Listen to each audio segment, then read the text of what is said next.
CaryHarrison.com. The Cary Harrison Files, CaryHarrison.com. We're going to open up the phones at 818-985-KPFK, 818-985-5735, or you can text me at 310-737-TALK. You ever notice that every era invents a fresh new way for people to humiliate themselves in public? The Victorians measured skulls. The 1980s snorted their retirement accounts. The 2000s brought diet products from people that looked like they'd never eaten a carb since the Clinton administration. And now we've got people on TikTok beating themselves in the face with household tools because some internet nitwit convinced them that a jawline is the master key to the entire universe. The First Lady has had fantastic surgical sculpture. But that was over the course of years, and her beauty is mostly in the eyes of her beloved, the Commander-in-Chief, our Citrus Caesar. But now it's a real thing across the country, and there's a name for it. It's called look smacking. And I'm going to spell it for you. LOOKSMAXXING. Look smacking, as in maxing your looks. The less groovy on social media simply call it bone smashing.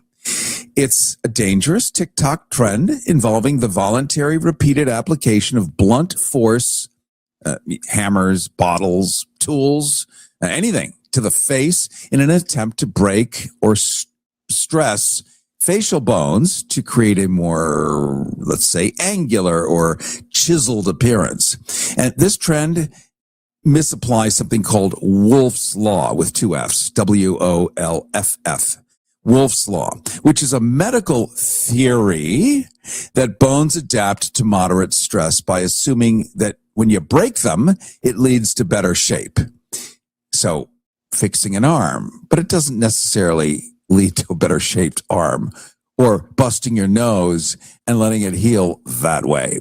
Instead, thousands of people are suffering permanent damage. I mean, we have a look in LA. Now it has that look in Iowa too.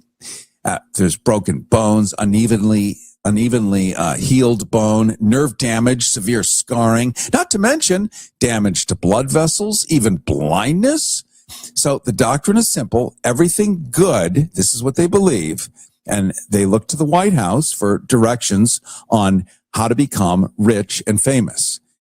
And they believe that everything good and that has ever happened in human history has happened because someone had a nice face.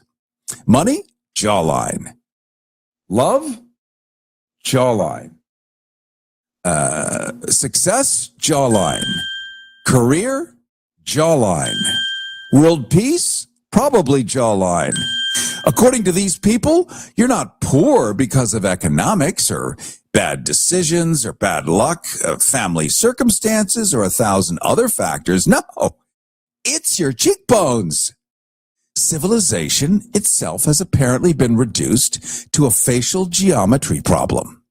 You could cure cancer, you could write 10 best-selling books, you could build a company, you could raise a family, you could land a spacecraft on Mars, but your face doesn't resemble a genetically engineered underwear model carved out of imported Italian marble. So congratulations, you've supposedly lost at life.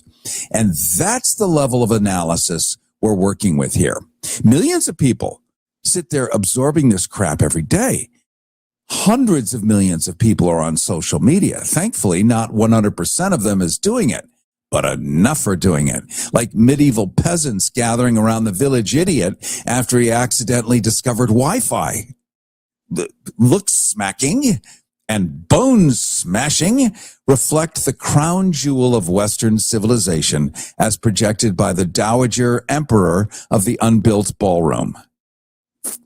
Think about this. For thousands of years, humanity used hammers to build houses, bridges, cathedrals, ships, railroads, and modern civilization. TikTok looked at that history and said, yeah, but what if we hit ourselves in the face instead? That's the innovation. That's the breakthrough. That's the genius. Somewhere, every engineer who ever lived is rolling in his grave so hard he's generating electricity. The theory is basically, maybe if I repeatedly beat the out of my own skull, my skull will become a better skull. It's not a medical theory to them. It's not biology. It's not science. Just a concussion wearing a fake mustache. The trend takes a real scientific concept. And by the way, everything I'm saying here is a metaphor for everything else we're doing to cope right now. Isn't it? And this trend takes a real scientific concept about how bones respond to stress and drags it through the mud until it resembles something scribbled on a men's room wall at 3 a.m. Meanwhile, internet gurus respond with the confidence of a man explaining quantum physics after losing a fist fight with a lawnmower. The confidence is incredible. The evidence? Non-existent. It's like watching a guy explain aviation while actively falling off a roof. And then you've got endless discussions that last hours and days and weeks, entire communities staring at photographs of strangers and talking about facial angles as if they're decoding alien transmissions. Observe the orbital projection. Notice the mandibular structure. Examine the maxillary development. This is not the Dead Sea Scrolls. This is not a military satellite image. Meanwhile, normal people are trying to figure out rent, our groceries, our insurance premiums, our medical bills, our retirement savings, our energy costs, and whether artificial intelligence is about to eat half the labor market. But the look-smacking crowd is in the corner measuring cheekbones like a crack addict weighing copper wire. It's spectacular. It's a beauty pageant pretending to be sociology. It's a self-help movement pretending to be science, a cult pretending to be a spreadsheet. And that's what makes it so fascinating, because beneath all the pseudoscientific jargon and internet mythology is an unbelievably simple fantasy that success isn't complicated, that discipline isn't necessary, that skills don't matter, that character doesn't matter, that effort doesn't matter, that maybe, just maybe, the answer to every problem in life is hidden somewhere inside your face. Boy, it's the oldest scam in human history. And it's being sent from the top down, and people are desperate and hungry, and they're going to go for anything. And the promise that reality can be defeated with one weird trick. Only now the weird trick involves turning your own skull into a do-it-yourself construction site. We've now got influencers teaching amateur cranial demolition.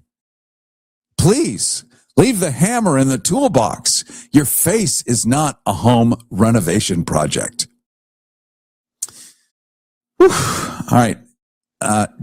We'll go to the phones in just a second. I see we've got a few people on hold. Thank you. Thank you for being patient, like Dave in LA and others. Thank you. Thank you so much. I'm just wrapping it up here because I'm on kind of a mental roll here. We also have to admire a civilization that finally stops lying about what it is. And this is where we pull the curtain here. And we can thank the Sultan of Spectacle, the grand potentate of pay-per-view.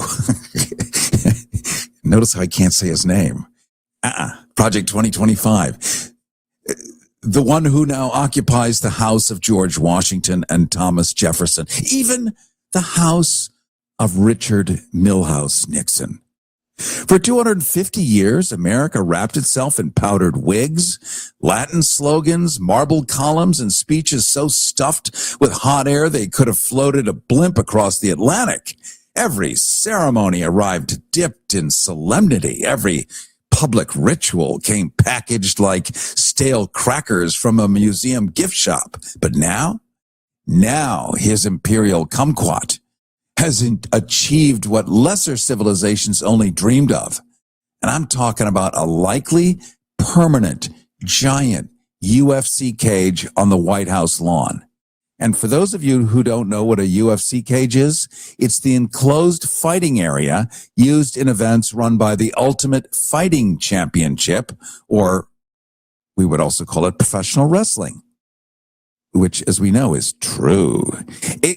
It consists of a padded metal frame surrounded by chain link fencing. And the fence is designed to keep the fighters inside the competition area while allowing visibility for officials and cameras and spectators. Imagine if the Romans had this technology. Instead, they only had a giant coliseum with live lions. And that's coming, trust me.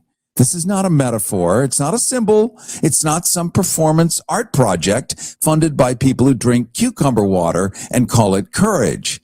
It's an actual cage, a steel fence, fists, blood, concussions, a glorious chain link monument to national honesty. And we must try to appreciate the beauty. At long last, this current America has stopped hiding the machinery and parked the engine block right on the front porch. This is progress, we're told. This is transparency. This is our current government finally showing up to the party without makeup. Yeah, the critics are horrified. They say it cheapens the presidency. Cheapens it? That's like worrying a strip mall tattoo parlor might damage the reputation of a strip mall rub and tug massage parlor. The beauty of this moment is that let's come up with another one. The citrus Caesar has finally abandoned the foreplay. No more pretending legislation is a gathering of philosopher kings. No more pretending cable news panels are intellectual exercises. No more pretending the political class isn't already performing for ratings like desperate contestants on a reality show called America's Got Lobbyists. The lingerie is gone. The lights are on, the camera's rolling, and standing there in all its majestic glory is the official governing philosophy of the modern republic. Yo, bro, watch this. And honestly, it's refreshing. The event reportedly includes multiple fights, giant crowds, patriotic storytelling, celebrity entrances, and enough spectacle to make an ancient Roman emperor look up from feeding Christians to lions and fluff under his toga.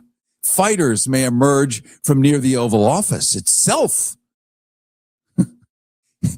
That's what we're told. Fighters may emerge from near the Oval Office itself. 10 years ago, saying that out loud would have gotten you into a psychiatric evaluation. Today, it's event planning.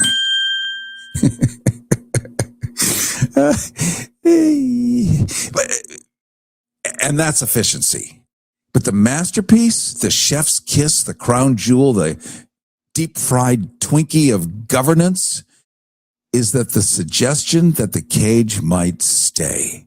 Not temporarily, not ceremonially, possibly forever. Like the Eiffel Tower. Imagine the school field trips. What's that building? That's where executive decisions are made.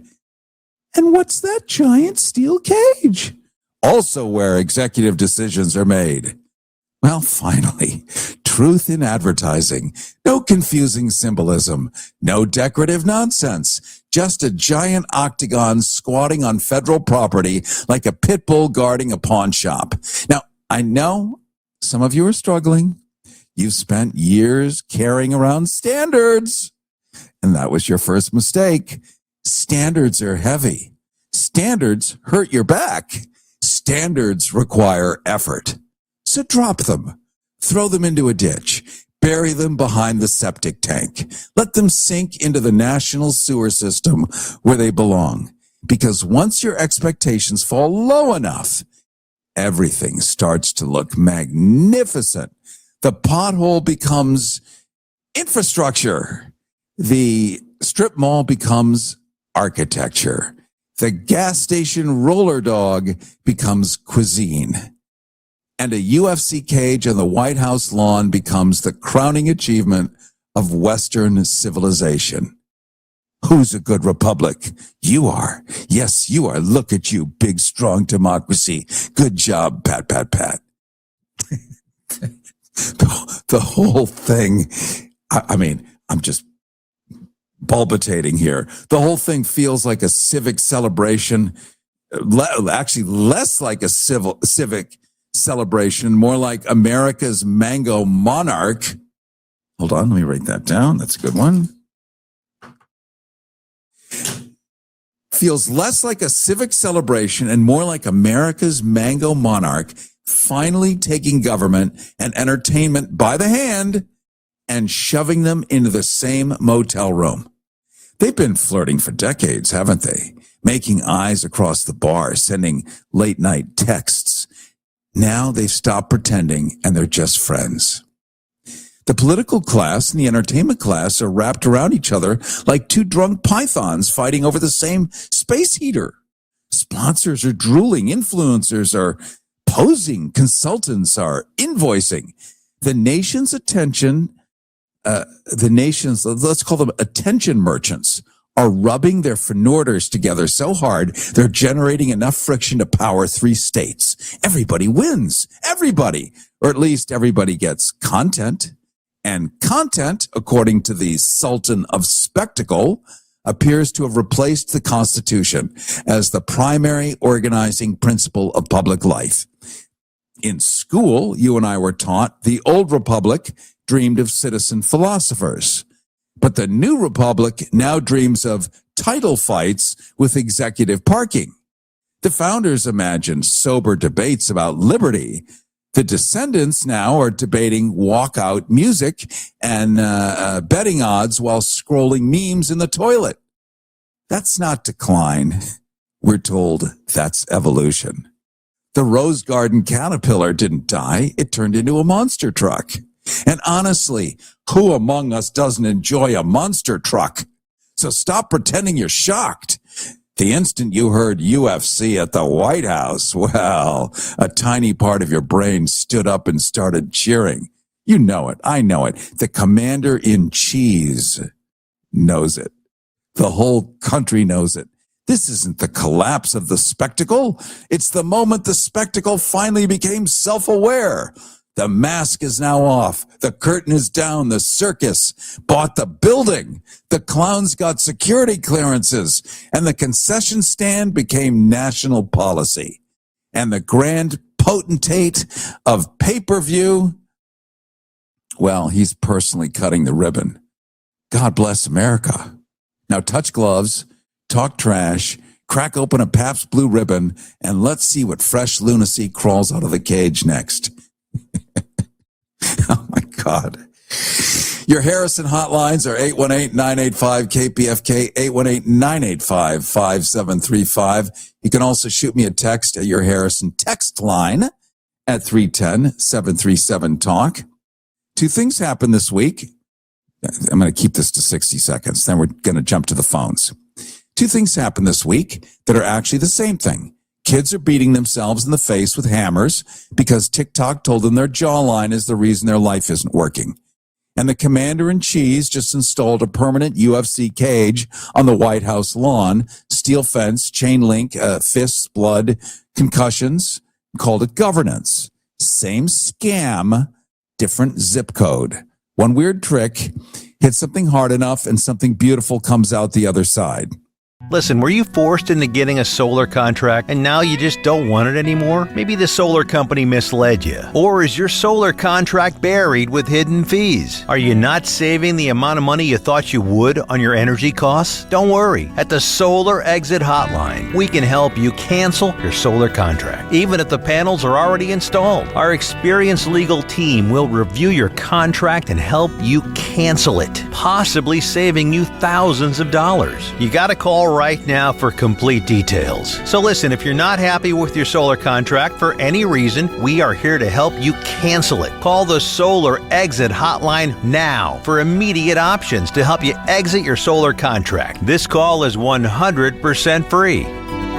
Call 877-406-5860. That's 877-406-5860. Call 877-406-5860. That's 877-406-5860. Call us right now.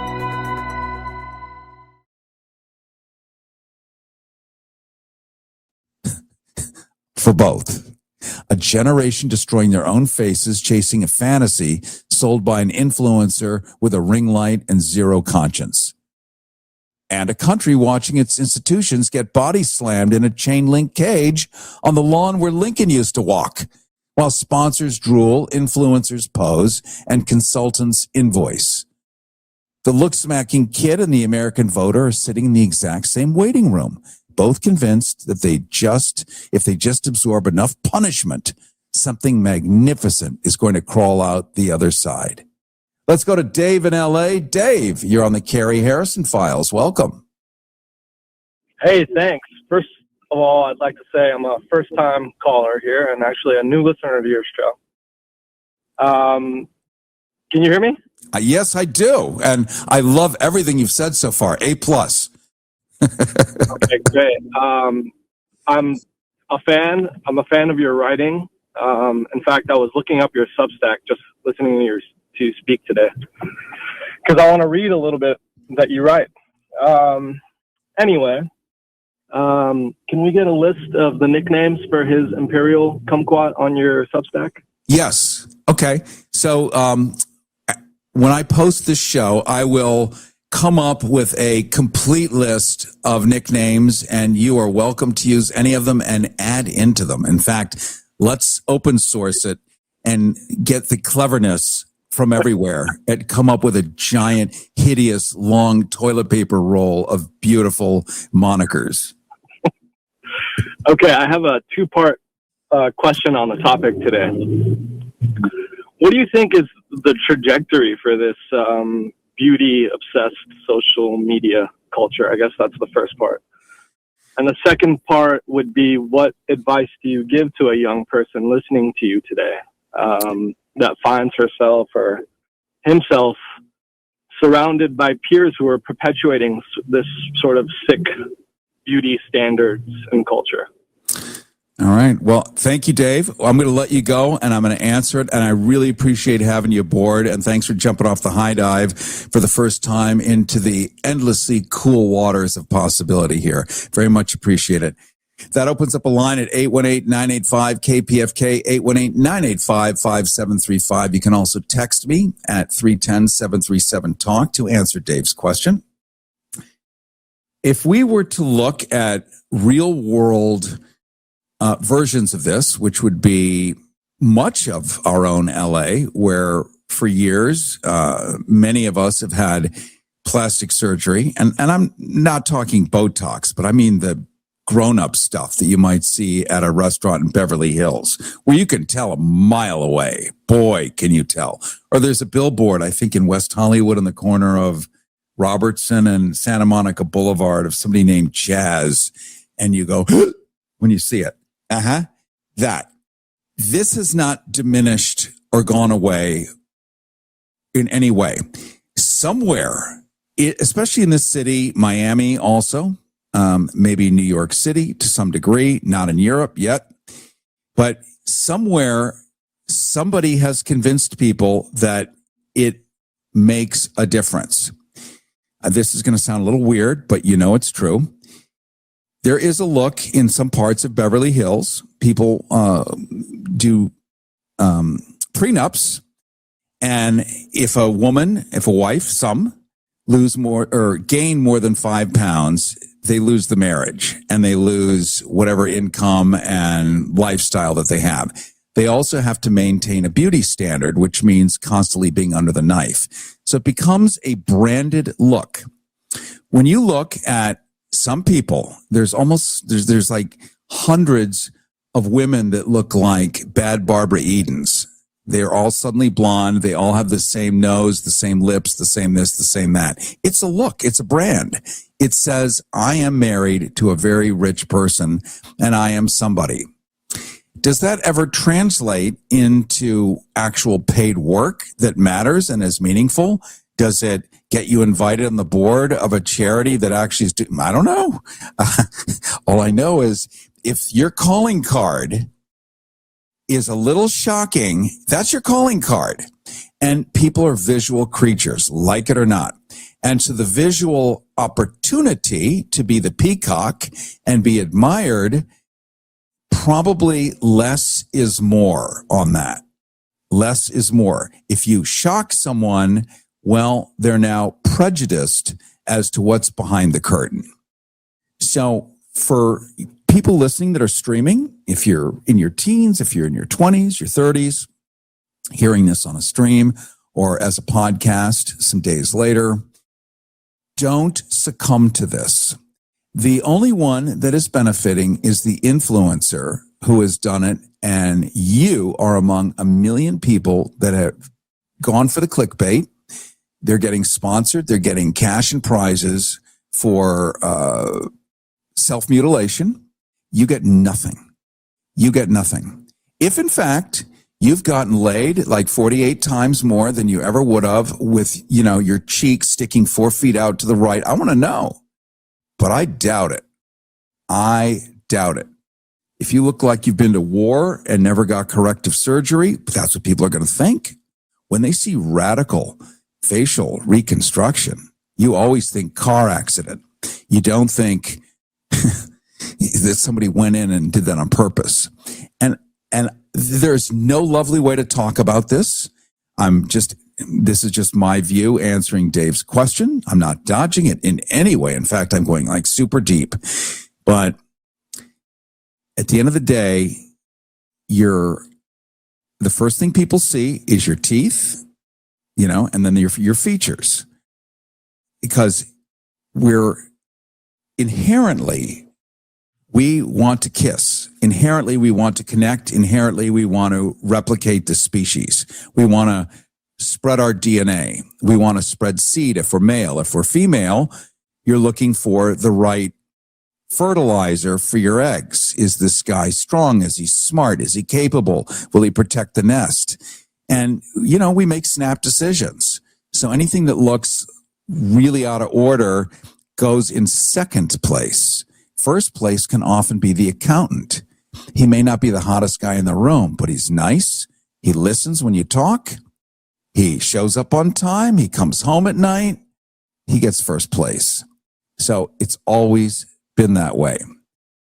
Content always surpasses the immediate visual. This is why they say beauty is skin deep. If you're living with diabetes and using insulin, you know the pain of pricking your fingers over and over again. Ouch! Well, by wearing a small remote device called a continuous glucose monitor, or CGM, call now and get free shipping of your new CGM, plus we'll bill your insurance for you. 877-282-8102. That's 877-282-8102. 877-282-8102. 877-282-8102.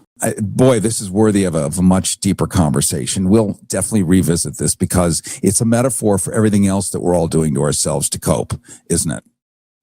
And the second part of your question, Dave, I can't remember. Oh, somebody will remember and remind me, and I'll jump into it. Let's go to James in Venice. You're on the Cary Harrison Files. Welcome. Hey, Cary. Wonderful show. Did you use the term commander-in-cheese as in Velveeta? Yes. Okay, my contribution is commander-in-sleaze. Okay. Okay, two quick questions. First off, I saw a photo of Hegseth with an American flag handkerchief. Is it treasonous for him to blow his nose? Ooh. I guess if he doesn't burn the handkerchief, he can get away with the other part. He could be depositing mucal substance into the handkerchief in order to stiffen it so that it's more erect in his pocket, which would be an act of patriotism. Wouldn't you agree? I would not agree. My final question Is it true? I heard a rumor that the Reverend Pastor Culpepper was the commander-in-Sleaze's personal spiritual guide. Yes, he is, in fact, the spiritual guide for the GOP, God's own party. Thanks, Cary. Bye-bye. All right, my friend. Have a great day. That opens up a line at 818-985-KPFK, 818-985-5735. You can also text me at 310-737-TALK. Manny, thank you. Manny is wonderful stepping in for Renee this week, points out it's against the flag code to use the American flag as clothing or anything else. Okay. Thank you for that. And if you blow your nose on it, that's probably considered double plus naughty, I would think. We're talking right now about all the different things that have happened this week. They're all so bizarre that you can't make this stuff up. You could make this stuff up, but why would you bother? This is that Mark Twain moment where reality is stranger than fiction. So we're taking your calls, getting your reflections on this at 818-985-KPFK, 818-985-5735. You can also shoot me a text or leave a voice message at our Harrison hotline at 310-737-TALK. Do as Dave said, get the newsletter because we are really restricted as to what we can say now on the radio, given the FCC is a mostly political organ.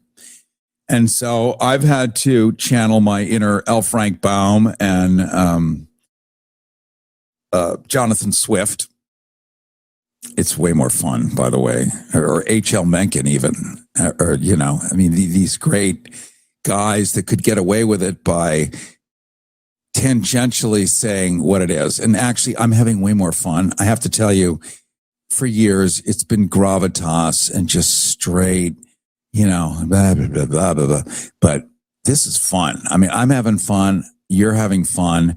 And we're actually saying it. We're saying it. And in some ways, we have to laugh so we don't cry. It's the old Russian canard, isn't it?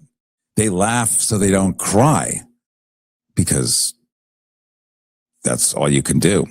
So, anyway, I'm just thanking you for going along with me on this. I've been beating my brain for months and months trying to figure out, getting smacked in the fanny. You can't say this, you can't say that. And trust me, we're a brave station. We have an interim general manager who is awesome, who never nips at the heels. He is so smart and savvy and cool. And we're entrusted to not screw the pooch on this one. So you have to just be creative. So that's the good news. Anyway, my train of thought just derailed. I was just feeling actually grateful for all of it in its own odd way. I do worry that Gen Z and other ones who don't have the benefit of some of the education that a lot of our listeners, so people that are maybe 50 plus, come from a different generation, different schooling. And there was an era in California where education was free. Yeah. Like, how did Silicon Valley happen? In a vacuum? No. Free education.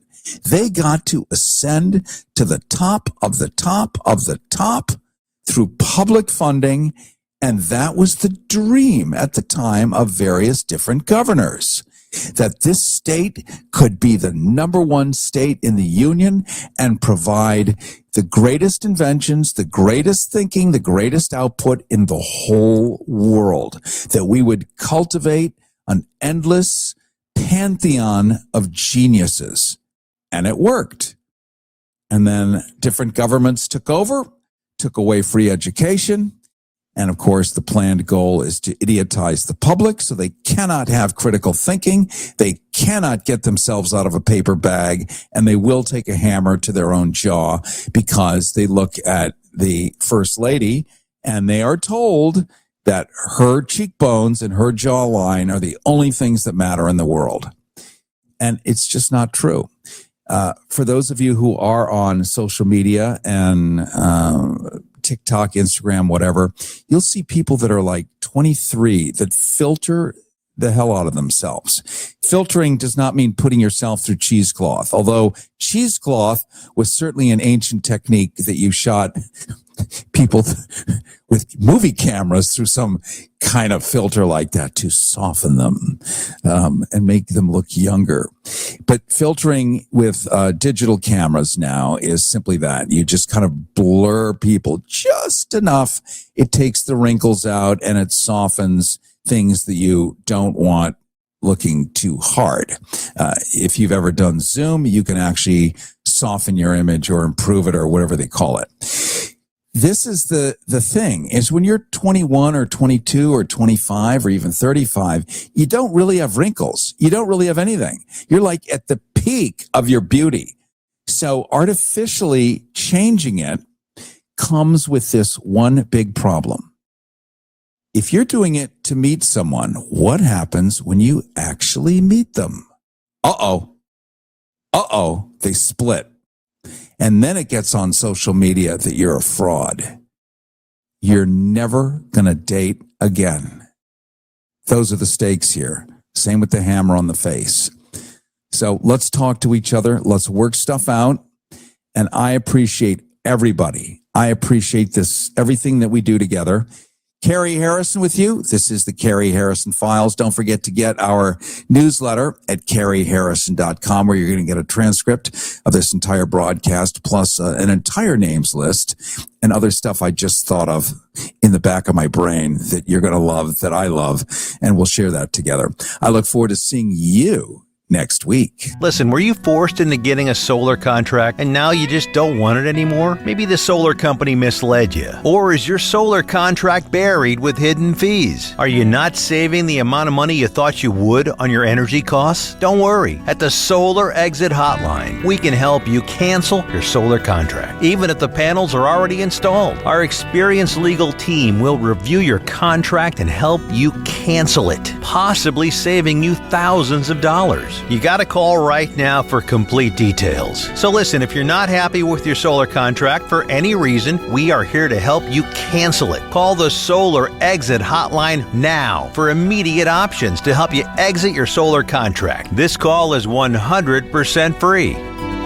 Call 877-406-5860. That's 877-406-5860. Call 877-406-5860. That's 877-406-5860. Call us right now.